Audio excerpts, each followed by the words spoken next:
Olson for 5 minutes. I thank the chair and welcome to our 5 witnesses. I'd like to start out by talking about a hero of mine and probably all of yours, a man named Gene Cernan. Gene's the only American to go to the moon twice. Did on Apollo 17 when he landed and walked on the moon, our most recent moonwalker, and also Apollo 10, the flight that did everything Apollo 11 did except for land.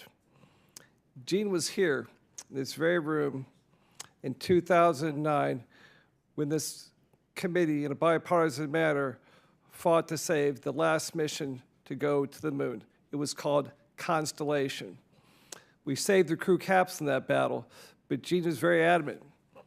The best reason to go to the moon is because that's the best place in the universe to train for going to Mars.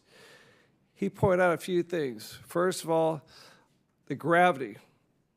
The moon is about 1/6 of our gravity. Mars is 1/3 of our gravity. To train up there, it's much better training than in a pool outside the Johnson Space Center. It's real training. In fact, the first steps on the moon were steps. They started hopping. They realized I can hop quicker and go places quicker by hopping instead of walking.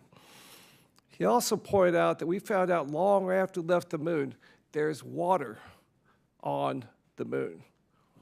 He said, we don't know what we don't know about the moon.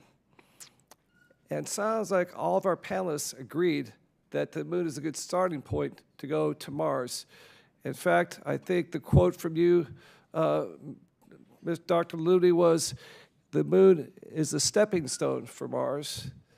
And Brother Gerstmeyer, you said it's a proving ground for Mars. So could all of you go into detail about the benefits of us going to the moon to get us to Mars as quickly as possible? How is the moon tied directly for us going to Mars? Gerst, you up first.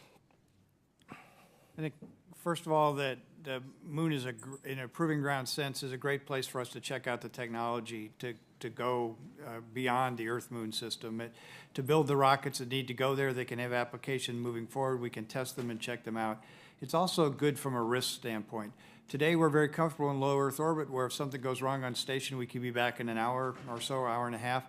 When we go out to the moon, we're now 5 days away. That's a challenge, but it's not months away like it is when you go to Mars. So learning how to operate, build the procedures in, build the stuff that the control center folks do in Houston, and understand how to operate around the moon will be absolutely critical to build those skills, to build the technology and prove it before it absolutely positively has to work as we go towards Mars. And I think it's very strong in that sense. Mr. Stranslow, sir. Thank you, Gerst. Thank you, sir. I would add to that one of the best things that one needs to do in order to get good at something is to practice, and to practice consistently. Being able to be 5 days away, being able to make the missions that we're doing, and to be able to do them in a frequency that we can actually learn, develop, reiterate, improve what we're doing, and do it again, allows us to get much better much sooner. So being able to go to the moon and doing all the things that we've been talking about for the last 2 hours is very good. Being able to do it on a frequency that we can actually take the things back and do it better, it really makes it a much more feasible and practical path. And what it does is actually gets us to Mars sooner rather than later. Thank you. Dr. Lunini. Sorry about that. Thank you. Yeah, thank you, Congressman. So a number of technologies, as Mr. Gerstenmaier mentioned, radiation safety. If we spend a long time on the surface of the moon, we're going to have to deal with shielding that will also be critical for transits to Mars. The environmental control and life support systems for long-term stays on the moon will also be applicable directly to Mars. We talked about habitats as well. We talked about crew health and aspects of in situ resource utilization. Even though on Mars it would be primarily for the atmosphere, there are aspects of it we would use, we would test on the moon.